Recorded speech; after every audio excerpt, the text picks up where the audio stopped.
Esse mês nós começamos domingo passado uma série de mensagens. Nós não vamos estudar não temos estudado um livro em sequência nesse mês, tanto de domingo quanto de quarta, porque nós vamos trabalhar sobre o tema do Natal. E o que mais se fala hoje na mídia é o nascimento do menino Jesus.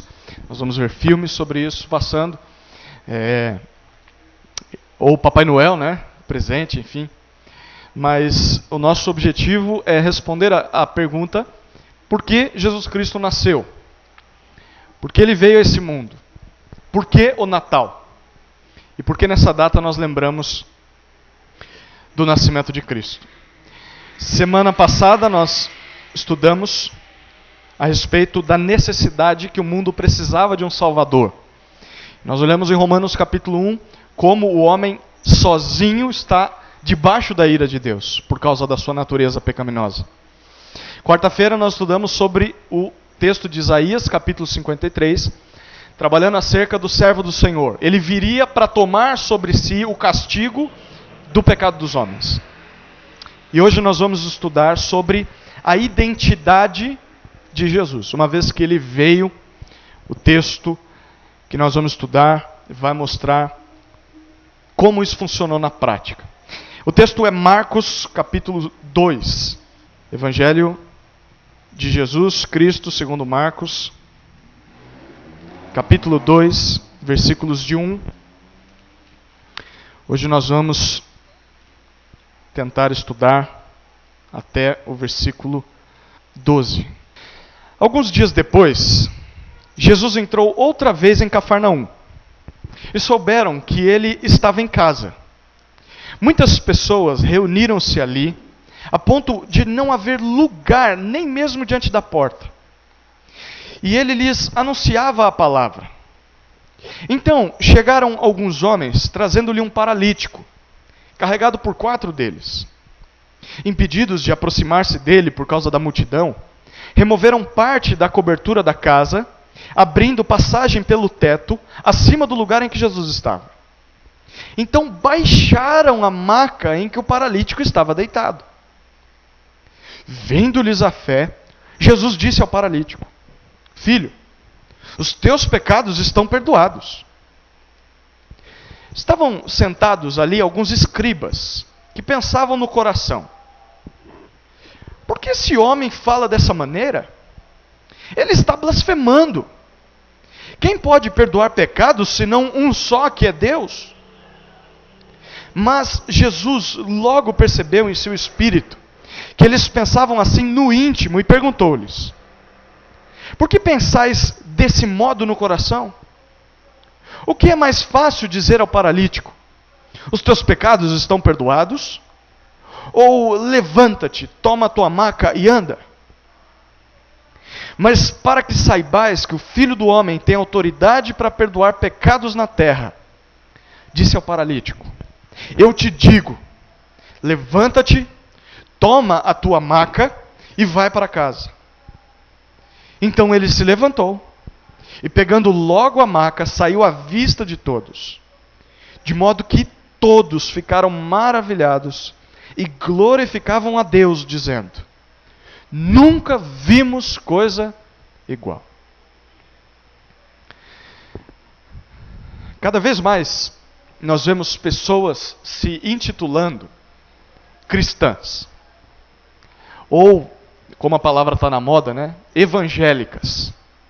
E essas chamadas igrejas evangélicas desse meio atual começam a atrair milhares de pessoas com os seus slogans de cura, de prosperidade, de sucesso, de dinheiro.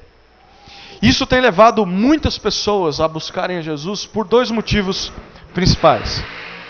O primeiro motivo em que as pessoas buscam a Jesus é para receber algo.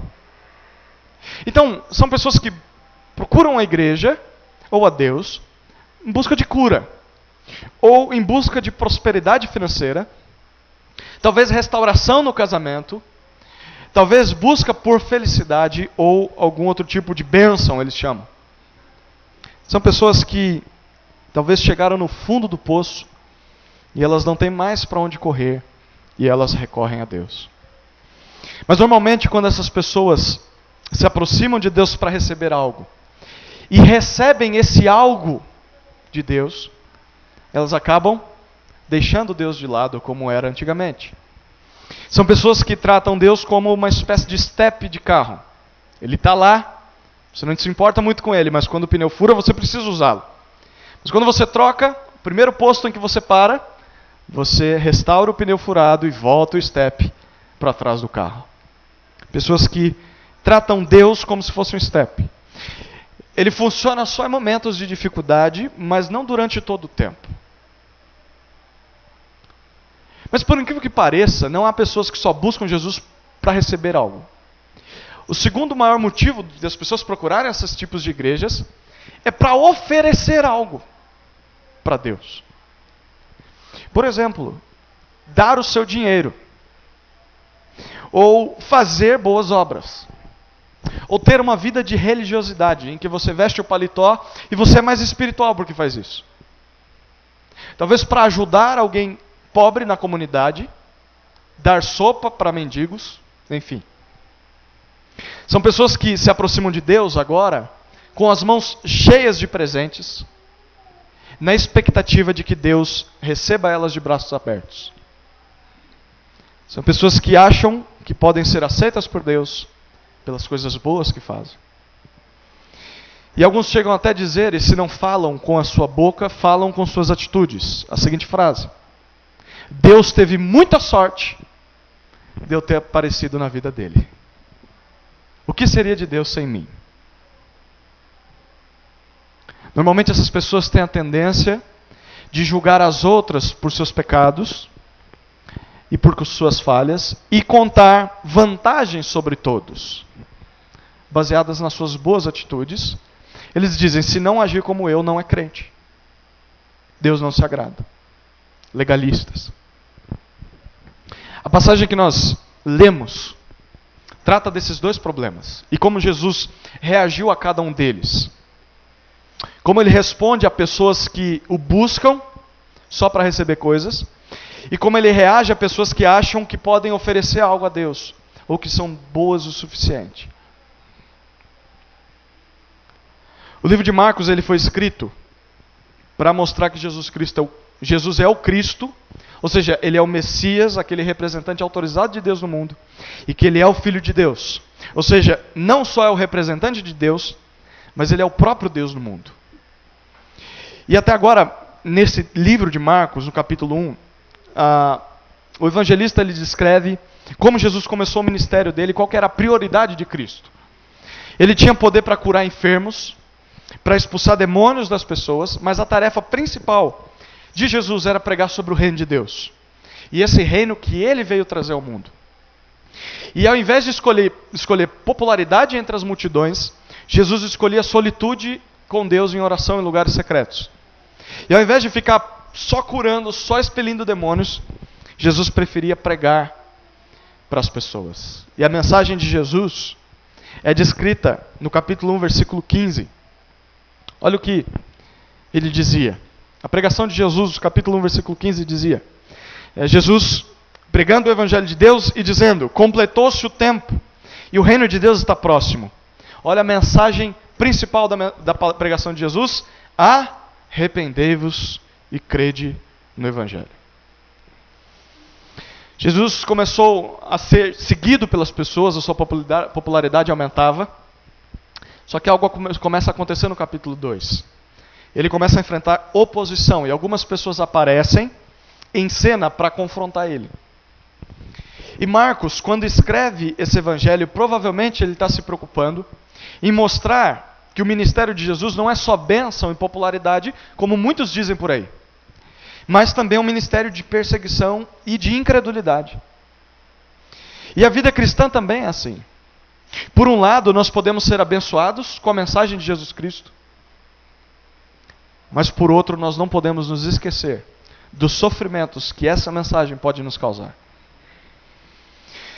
E os leitores de Marcos, eles precisavam se lembrar, e nós também, daquilo que Jesus diz lá em João 15. Se o mundo vos odeia, sabei que primeiramente odiou a mim. Se perseguiram a mim, também vos perseguirão. E os destinatários desse livro, eles estavam passando por problemas muito sérios. Eles estavam sendo perseguidos pela sua fé, pela nação, pelo Império Romano. E muitos estavam sendo levados ao estádio, às arenas, e sendo mortos como um espetáculo público. As pessoas pagavam ingresso para ver os cristãos serem mortos. Alguns eram amarrados em troncos e despedaçados por leões até a morte. E muitos tinham que ver a sua família sendo morta e depois serem mortos também. Tudo isso porque eram cristãos. Outros estavam sendo desafiados a abandonar a fé, negar o cristianismo e aderir de novo ao panteão romano. Mas Marcos deixa bem claro duas coisas. Muitos não creram em Jesus, logo muitos não vão crer em vocês. Segunda coisa, muitos perseguiram a Jesus e até mataram Jesus, logo muitos vão perseguir vocês e até matá-los. Mas a mensagem de Marcos no livro todo parece ser essa: não se esqueçam de quem Jesus é e do que ele veio fazer nesse mundo. E nunca se esqueçam de quem vocês são se creem em Jesus e do que Jesus fez por vocês. E é sobre isso que essa passagem trata. Sobre a identidade de Jesus. E sobre o que ele veio cumprir nessa terra. E automaticamente, aprendendo sobre quem é Jesus, nós também aprendemos sobre quem nós somos. E aprender sobre o que Jesus veio fazer no mundo, nós também aprendemos o que nós devemos fazer. E é por isso que nós vamos olhar com atenção para alguns detalhes que nós lemos nesses versículos. A primeira coisa que aconteceu nesse texto que nós lemos é que Jesus prega às pessoas. Olha novamente versículos 1 e 2 o que dizem. Alguns dias depois, Jesus entrou outra vez em Cafarnaum e souberam que ele estava em casa. Muitas pessoas reuniram-se ali a ponto de não haver lugar nem mesmo diante da porta. E ele lhes anunciava a palavra. Jesus entra em uma cidade da Galiléia chamada Cafarnaum. E Galiléia não era um local tão religioso quanto Jerusalém. Era uma cidade que não era muito importante, não era muito valorizada na época. E nós vemos que a notícia de que Jesus estava em casa, provavelmente a casa de alguém, correu rapidamente. E muitas pessoas foram até essa casa. E essa casa... E aí nós vemos que, versículo 2, essas pessoas eram tantas que Marcos diz que nem mesmo a porta tinha lugar para as pessoas verem Jesus. O local estava lotado. E Marcos informa que Jesus, olha o final do versículo 2, e ele lhes anunciava a palavra. Obviamente era a palavra de Deus. E nós vimos que a mensagem principal da palavra de Jesus era: arrependei-vos e crede no Evangelho. E eu queria que você percebesse aqui que Jesus ele não está fazendo curas, muito menos milagres, mas ele está simplesmente pregando. E mesmo assim, o local estava lotado. Muitas pessoas seguiam Jesus. Talvez uns por necessidade de receber alguma coisa, talvez outros por sinceridade para ouvir a pregação dele. Mas a prioridade de Jesus nunca foi fazer milagres ou curas, mas pregar a palavra de Deus. Foi isso que ele disse no capítulo 1, versículo 38. Quando os discípulos encontram Jesus orando e muitos o procuravam para realizar milagres e curas. E olha o que Jesus responde. Jesus lhes respondeu, capítulo 1, versículo 38. Vamos a outros lugares, aos povoados vizinhos, para que também eu pregue ali, pois foi para isso que vim. Eu não vim para milagres e curas, eu vim para pregar. E aqui cabe uma pergunta muito importante para nós. Pelo que você procura a Jesus Cristo? Será que a busca que você tem da pessoa de Cristo é uma busca sincera por ouvir a pregação de Cristo? Será que é com a consciência de que você precisa se arrepender? Será que é com a intenção de crer naquilo que ele diz? Ou será que é simplesmente para receber algo em troca? Ou será que é somente para satisfazer alguma necessidade urgente na sua vida? Pense nessas pessoas aqui. Eu vim para minha mãe ser curada. E esse camarada não para de falar. Por que ele não vem aqui e cura minha mãe se ele é Deus?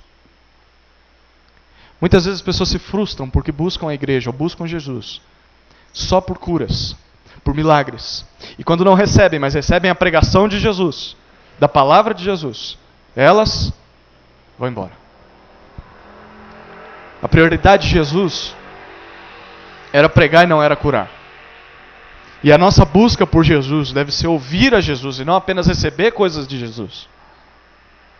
Porque muitas vezes, quando não recebemos, o desejo é de, eu não quero mais Jesus. Segunda coisa que nós vemos acontecendo no texto é que Jesus perdoa o paralítico. Olha os versículos 3 até 5. Então chegaram alguns homens, trazendo-lhe um paralítico, carregado por 4 deles. Impedidos de aproximar-se dele por causa da multidão, removeram parte da cobertura da casa, abrindo passagem pelo teto acima do lugar em que Jesus estava. Então baixaram a maca em que o paralítico estava deitado. Vendo-lhes a fé, Jesus disse ao paralítico: Filho, os teus pecados estão perdoados.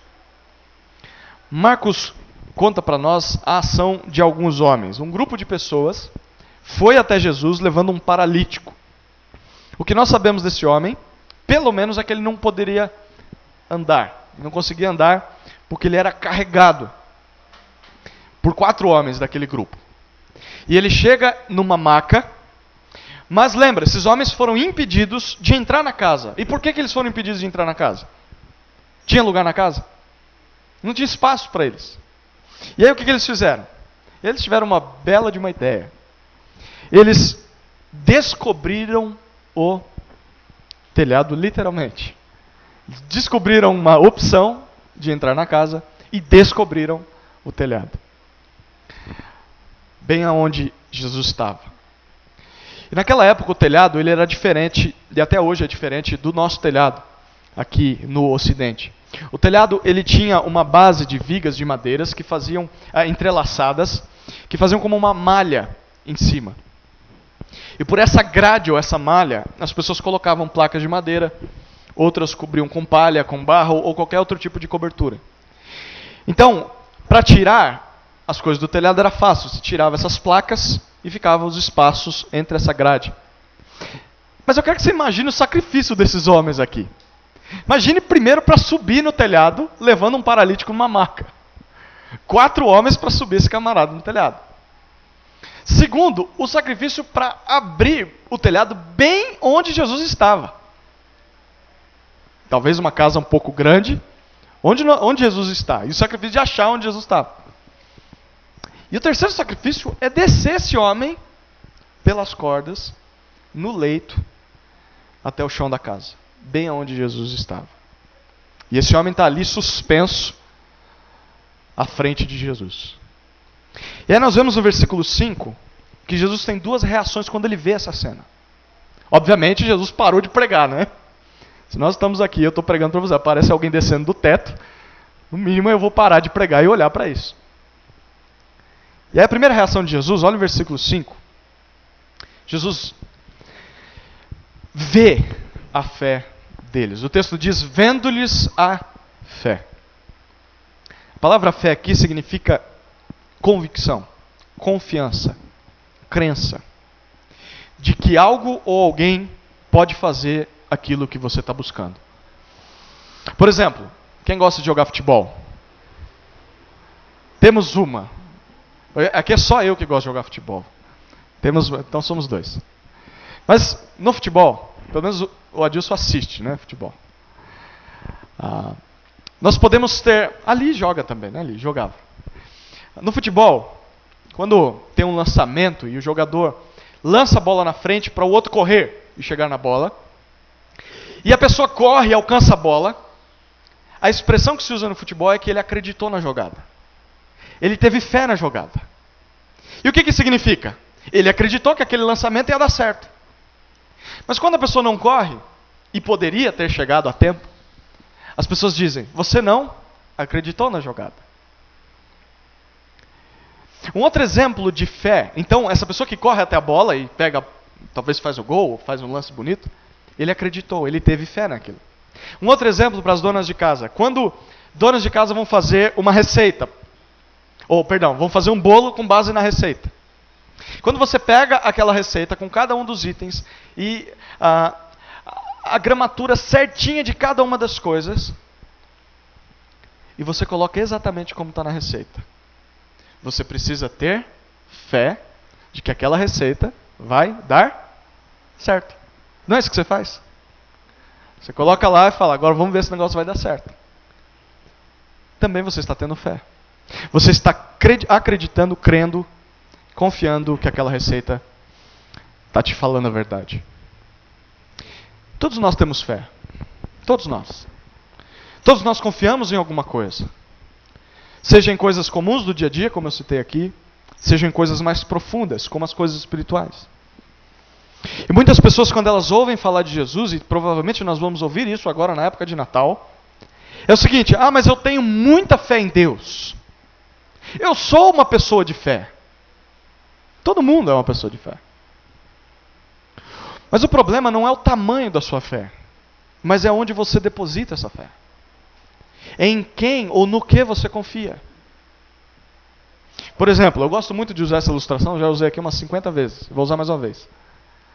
Se eu acordar num belo dia, virar para a Tamires e dizer, meu amor, eu sei voar. Deus me revelou nessa noite que eu sei voar. E eu subo no prédio mais alto de Atibaia, com as minhas asas feitas de penas de galinha, e crente que eu sei voar. E eu pulo. O que vai acontecer comigo? Eu vou voar diretamente para o chão. E vou me espatifar todo. A pergunta é, o fato de que eu tenho uma grande fé de que eu sei voar, significa que eu sei voar? Não. Isso significa que ter uma grande fé ou uma grande crença em uma mentira te leva a ser conduzido ao erro. Então, o mais importante não é a pessoa ter uma grande fé, mas ter fé no que é verdadeiro. Mesmo que seja uma pequena fé. Se em cima do prédio a minha esposa vai até mim e fala, eu não quero ficar viúva, e diz, não pule, você não sabe voar. A minha grande fé de que eu sei voar é muito grande.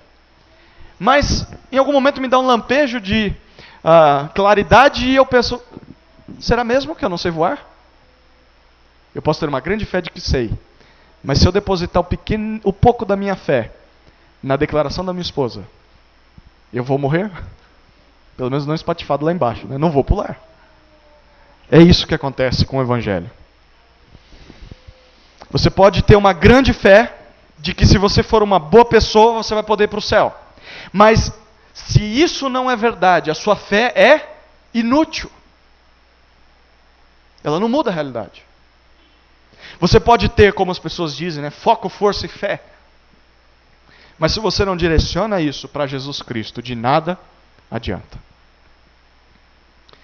Jesus vê a fé daqueles homens.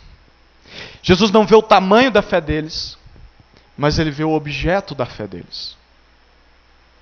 Eles criam piamente que Jesus podia fazer algo por eles. Tanto que eles fazem todo esse sacrifício. Jesus viu a fé deles. E uma fé que levou eles a buscá-lo. E aqui vem mais uma pergunta. A minha e a sua fé é tão sincera a ponto de nós buscarmos a Jesus? Ou será que nós apenas dizemos, eu tenho fé, mas isso não muda nada na nossa vida? No dia a dia nós continuamos confiando na receita do bolo, mas não vamos até Jesus.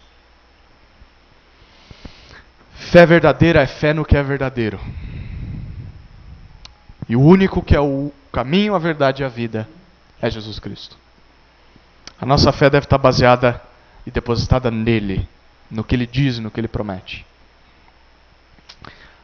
A segunda reação de Jesus, ainda no versículo 5, é que ele perdoa os pecados do paralítico. Olha o que o versículo diz.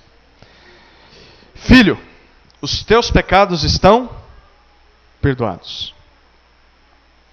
Quando Jesus vê a fé de todos aqueles homens, e não só deles, mas inclusive do paralítico que também estava ali, Jesus diz isso. E eu quero que você perceba o carinho de Jesus a esse homem por chamar ele de filho. Mas o que mais chama a atenção é o que Jesus faz e não o que ele fala. E com certeza, pensa aqui, o que aqueles homens estavam procurando quando eles levam o paralítico até Jesus, era que aquele homem recebesse o perdão dos seus pecados? Era isso? O que eles queriam? Eles queriam cura. A cura para o amigo. E aí imagine aqueles amigos ouvindo isso de Jesus, talvez até o próprio paralítico. Pensando assim, tá, tudo bem. O Senhor perdoa os pecados dele, grande coisa. Mas ele continua sem andar. Nós vamos ter que voltar com esse homem na maca para casa. Nós fizemos tudo isso para nada. É interessante quando nós olhamos para a declaração de Jesus para o paralítico. Porque, perceba, que para muitas pessoas hoje em dia, pecado, se você diz para a pessoa, você é um pecador, ou você tem pecado, qual que é a resposta que nunca vai mudar? Eu nunca matei, nunca roubei, e aí vai colocar outros, né? Eu não sou pecador. As pessoas têm esse conceito de que pecado é você matar alguém, é você roubar um banco, é você falar algum palavrão no trânsito. E muitos pensam que o pecado é só uma coisa que nós fazemos de vez em quando. Mas aquele homem, quando ele é levado até Jesus, nós não vemos ele cometendo, pelo menos o texto não diz, nenhum desses atos considerados como pecado. Mas Jesus diz que ele tinha pecados. E olhe como Jesus diz dos pecados dele. Filho, os teus pecados. Ele põe no plural. Não é só um pecado. Isso significa que o pecado não é somente uma ação feita na hora, mas é algo que a pessoa carrega por toda a vida. Essa era a situação daquele homem. Isso porque pecado não é somente uma ação, mas é uma rebeldia intencional do homem contra Deus. O homem peca quando ele não leva Deus em conta, nós vimos isso semana passada. Quando o homem prefere fazer as coisas do seu jeito.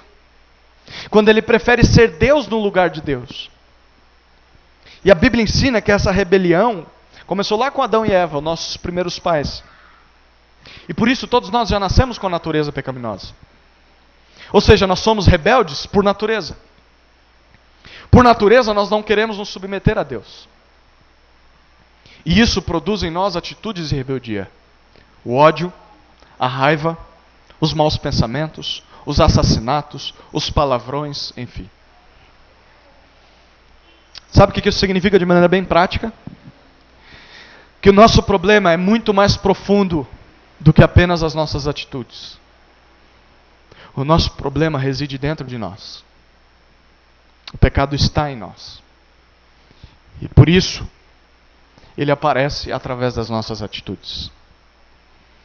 E perceba que Jesus não se preocupa primariamente com a saúde física daquele paralítico, mas com a saúde espiritual daquele homem. Isso nos ensina que Jesus não nos dá o que tanto queremos, mas o que tanto precisamos. Repita essa frase comigo. Jesus não nos dá o que tanto queremos, mas o que tanto precisamos. A nossa necessidade primordial não é a cura à nossa enxaqueca, não é o livramento de uma doença, não é o abandono de uma cadeira de rodas, não é a satisfação dos nossos prazeres, não é a busca pela nossa alegria, não é o sonho de sermos ricos ou de sermos amados. A nossa necessidade primordial é a cura da nossa alma. É o perdão dos nossos pecados. E esse é o verdadeiro problema em nós que precisa ser resolvido. Eu assisti, há um tempo atrás, uma matéria sobre o cantor Renato Russo. Vocês lembram dele? Falecido.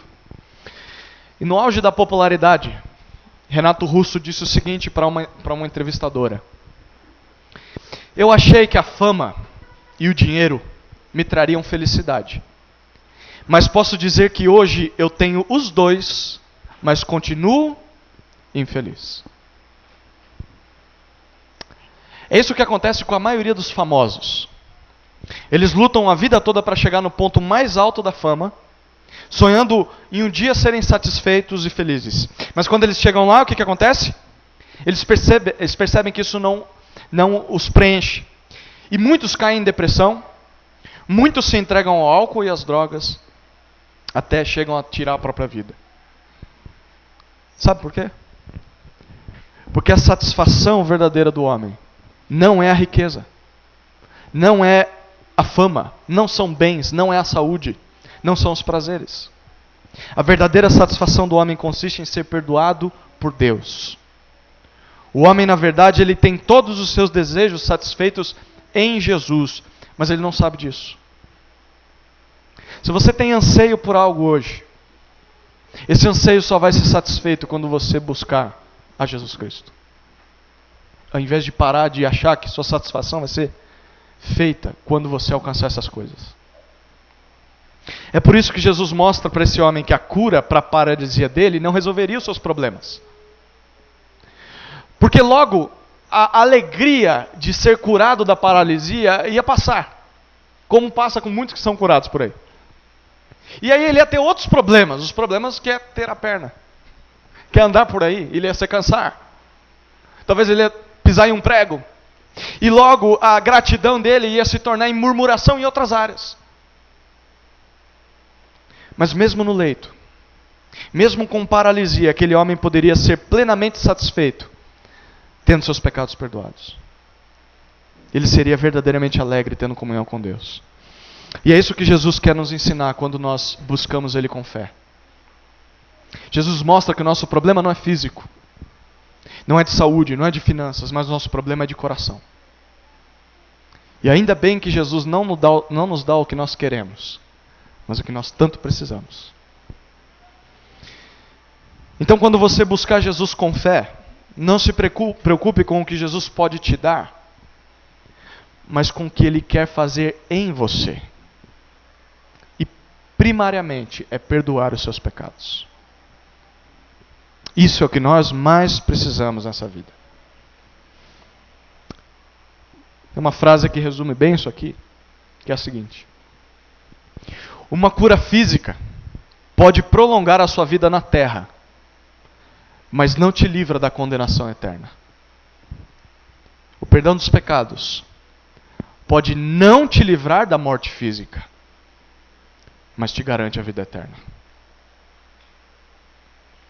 Tem igrejas que tem na placa delas, um monte de cadeira de roda, de gente que foi curado. Tudo bem, a sua vida pode aumentar um pouco mais, mas você continua perdido. O que você precisa é perdão de pecados. Meu desafio para nós nessa noite: busque a Jesus para resolver o problema dos seus pecados. Não somente para buscar a solução de um problema momentâneo.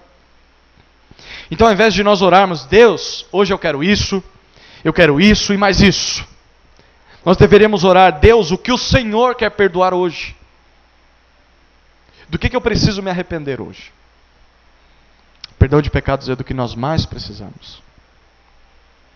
Nosso texto termina com Jesus revelando a sua autoridade, versículos 6 até 12.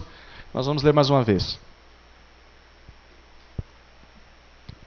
Estavam sentados ali alguns escribas que pensavam no coração: Porque esse homem fala dessa maneira, ele está blasfemando. Quem pode perdoar pecados, senão um só, que é Deus? Mas Jesus logo percebeu em seu espírito que eles pensavam assim no íntimo, e perguntou-lhes: por que pensais desse modo no coração? O que é mais fácil dizer ao paralítico?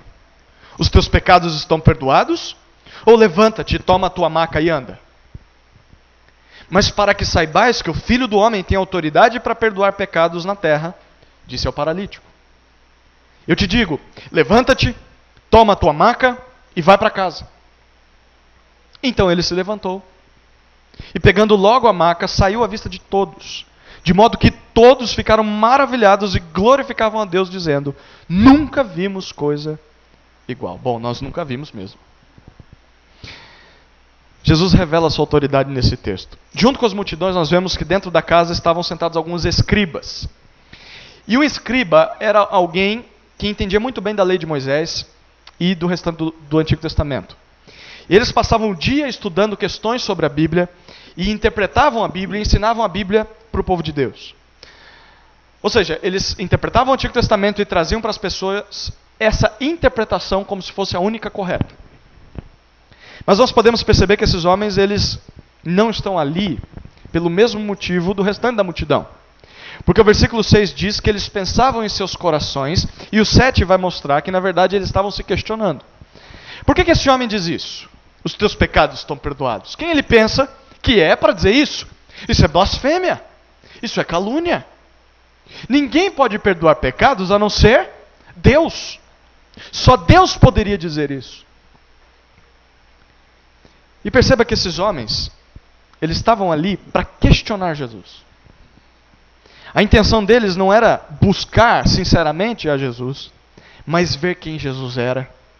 Ou ver quem Jesus era, porque muitos o seguiam. Meio que eles estivessem dizendo assim: quem é esse homem que está falando de Deus sem a nossa aprovação? Ele não fez o nosso seminário. Ele não estudou na nossa escola. Quem ele pensa que é? E eu peço que você perceba que eles estavam certos e errados ao mesmo tempo quando eles fazem esse questionamento. Eles estavam certos quando eles afirmam que só Deus pode perdoar pecados. Porque essa é uma prerrogativa, esse é um direito que só Deus tem. Por exemplo, vamos supor que o nosso irmão Ailton, nós vamos jogar bola na nossa confraternização semana que vem, e ele pisa no pé do Caleb. De propósito. Aí, a nossa irmã Li viu tudo isso e fica doida da vida. Mas aí ela fala: não, a gente precisa perdoar. E o Caleb está lá no chão, sofrendo. Ela chega no irmão Ailton e diz: irmão Ailton, você está perdoado do que você fez. A pergunta: isso está certo? Contra quem foi a ofensa? Foi contra o irmão Caleb, não contra a irmã Li. Por isso, quem é o único que pode perdoar essa ofensa? O irmão Caleb. Agora pensa no que está acontecendo nesse texto. Se o pecado é uma afronta contra Deus, somente Deus pode perdoá-lo. Nenhum homem pode fazer isso. Nisso os escribas estavam certos. Ninguém pode dizer: eu perdoo o teu pecado, porque o pecado não é contra mim. Em primeiro lugar, ele é contra Deus. Eu posso perdoar a ofensa que você fez contra mim, mas isso não resolve a sua questão com Deus. Eles estavam certos, mas eles também estavam errados quando eles não acreditaram que Jesus podia fazer isso. Porque quando Jesus diz que perdoa pecados, na verdade ele está dizendo o seguinte: eu posso fazer o que só Deus faz. Sabe por quê? Porque eu sou Deus. A lei de Moisés, ela condenava qualquer um que afirmasse ser Deus ou que colocasse outro Deus, que é um ídolo, uma estátua, no lugar de Deus. E essa pessoa era chamada de blasfema, de amaldiçoada. Ela deveria ser morta, ser apedrejada se isso acontecesse. E no fim das contas, Foi por isso que mataram Jesus. Porque entenderam que ele alegava ser Deus. Essa foi a acusação. Ele diz ser Deus. Perceba o versículo 8. Jesus percebe no seu espírito, no seu íntimo, o que eles estão pensando. Pense que cena doida. Os escribas estão pensando. E Jesus lê o pensamento deles. Eles não falaram. O texto diz que eles estavam arrazoando em seus corações. E Jesus não só percebe o que eles estão pensando, mas ele pergunta: por que vocês estão pensando sobre isso nos seus corações? Por que vocês estão alegando que eu sou um blasfemo, quando eu digo que posso perdoar pecados? E ele continua no versículo 9: o que é mais fácil dizer ao paralítico? Primeira pergunta: os teus pecados estão perdoados? Ou segunda pergunta: levante-se, pega a tua maca e anda. Pergunta para nós: qual que é mais fácil? Dizer, seus pecados estão perdoados? Ou fazer um paralítico andar? Qual que é mais fácil? Que pergunta complicada de Jesus, né? Porque dizer que perdoa, qualquer um pode dizer. Como o Adilson falou, né? Essa é mais fácil. Qualquer um pode dizer. Mas a pergunta é, será mesmo que eu fui perdoado? Se o pastor disse que Deus me perdoou, como que eu posso confiar no que ele disse? E que ele perdoou os pecados no lugar de Deus. Nós sabemos que qualquer um pode dizer que perdoa pecados, mas é mentira. Por quê? Porque só Deus pode perdoar pecados. Mas fazer um homem paralítico andar também não é para qualquer um, né? Naquela época as pessoas acreditavam que alguém era doente por causa dos seus pecados. Eles tinham uma visão muito limitada da medicina e que a pessoa era paralítica ou tinha um problema de saúde porque ela pecou ou porque os seus pais pecaram. Não necessariamente é por causa disso que você tem uma doença. Mas era o que eles acreditavam. Por isso, se Jesus fizesse aquele homem andar, naquela época, ele ia mostrar claramente para aqueles homens que todos os seus pecados estavam perdoados. Porque para eles a doença era pecado. E, na verdade, nenhuma dessas duas respostas é fácil. Nenhuma das duas coisas é fácil de fazer. Nenhum homem normal pode perdoar pecados. Ele pode dizer que perdoa, mas não pode perdoar. Muito menos nenhum homem normal pode fazer um paralítico andar. Pelo menos não que eu conheça. Mas para Jesus os dois são fáceis. Porque olha o que ele diz no versículo 10.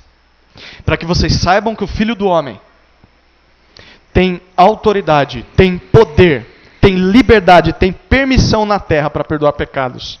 Ele vira para o paralítico e diz: levante-se, pega a tua maca e anda. E de maneira impressionante no versículo 12, aquele homem se levanta e no mesmo momento ele pega o seu leito e ele sai. No meio daquela multidão, imagina a multidão abrindo para ele. Ele volta andando para casa. E você vê que todos que viram isso ficaram maravilhados, espantados, surpreendidos. Mas não só isso, olha a segunda atitude deles. Glorificavam a Deus. Traziam honra, adoraram a Deus e diziam: nunca vimos coisa igual. Tem dois detalhes interessantes nas palavras de Jesus aqui. Primeiro, que Jesus se chama de Filho do Homem.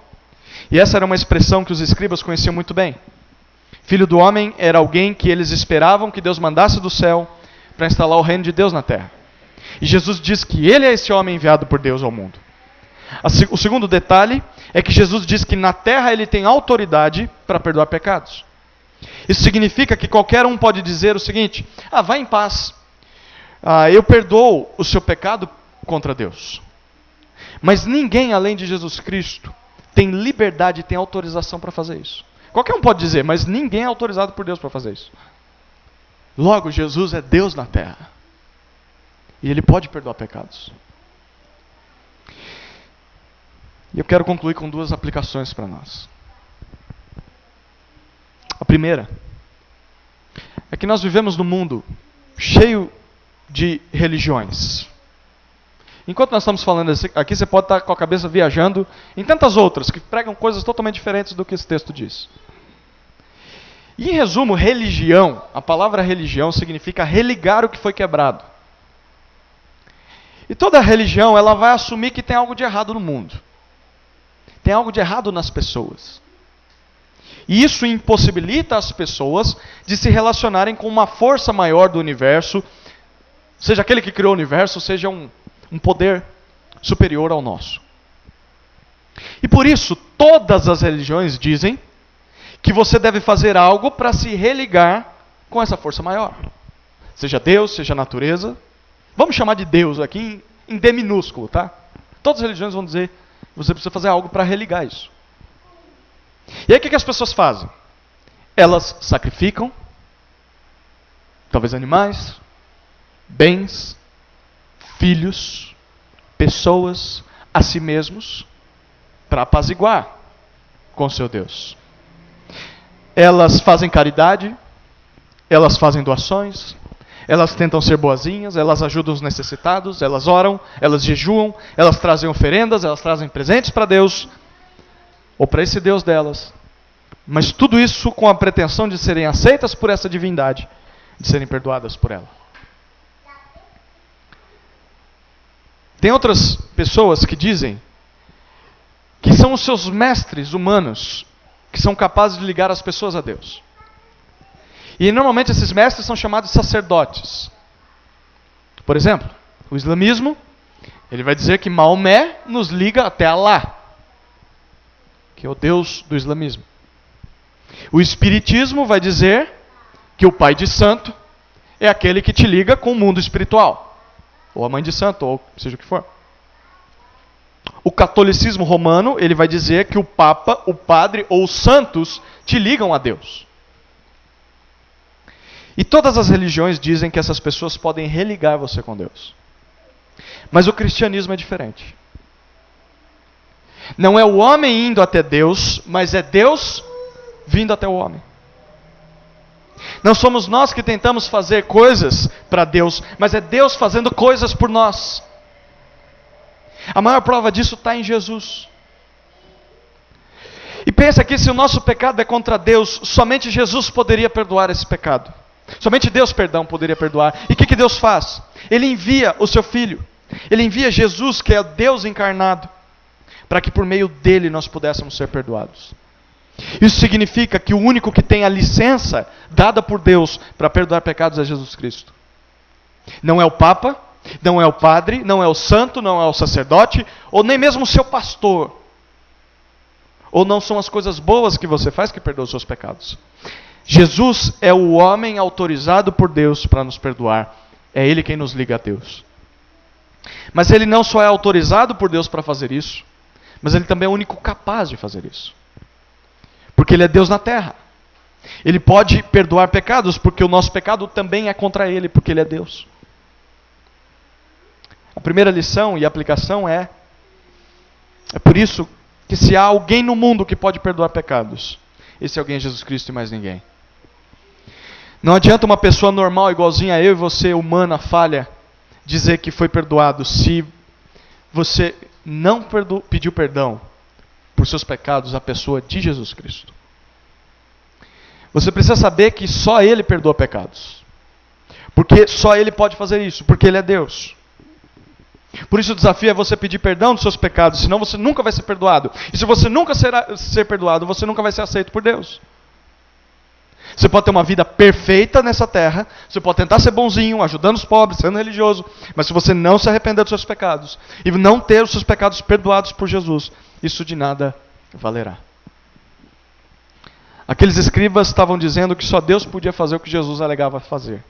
Mal sabiam eles que Deus estava ali diante deles, e eles estavam rejeitando a Deus.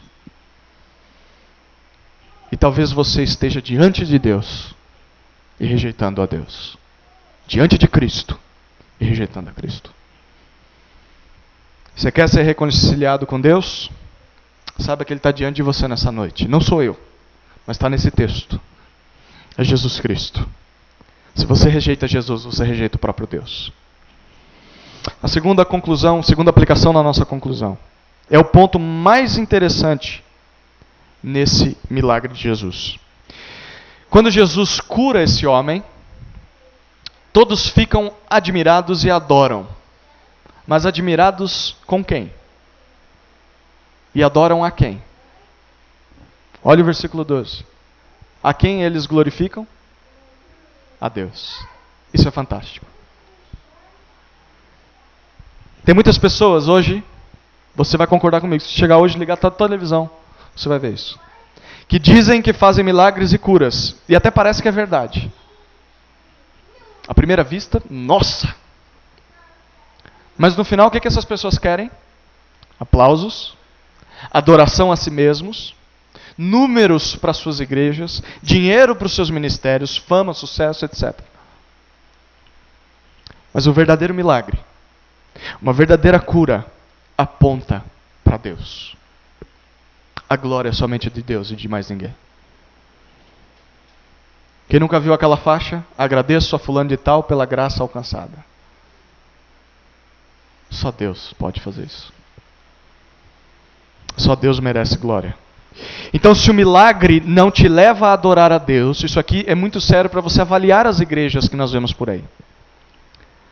Se o milagre não leva as pessoas a adorarem a Deus e a Jesus Cristo, então aquele milagre foi inútil.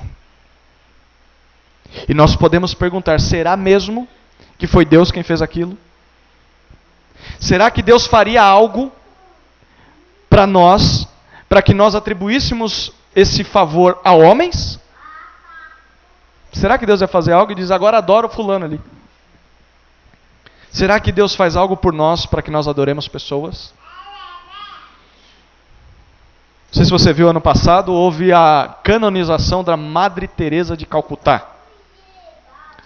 Porque eles alegaram que ela fez um milagre, e por isso as pessoas hoje podem orar a Madre Teresa, se prostrar diante dela, e ela faz mediação entre eles e Deus. Deus não aceita isso. Isso é algo vindo da parte de homens. Porque o milagre não é para trazer glória a pessoas, mas para Deus. Porque Marcos deixa bem claro isso aqui. O único que deve ser adorado por causa de um milagre é o Deus Pai e o Deus Homem, Jesus Cristo. O único homem perfeito que morreu e ressuscitou. Irmãos, essa é a identidade de Jesus. Jesus é Deus e Jesus perdoa pecados. E quem nós somos então? Pecadores. Que precisam de perdão de pecados, ao invés da cura física. Se Jesus é Deus e chama pecadores ao arrependimento para perdoá-los, o que nós devemos fazer? Nos arrependermos e ouvir a tua voz. Pecadores, quando entendem a sua miséria, entendem quem Jesus é, largam tudo e seguem a Jesus. Essa é a mensagem da salvação. Quero te perguntar, você está dentro dela? Você é o doente carente de médico? Ou é um escriba, incrédulo, iludido com a sua falsa teologia?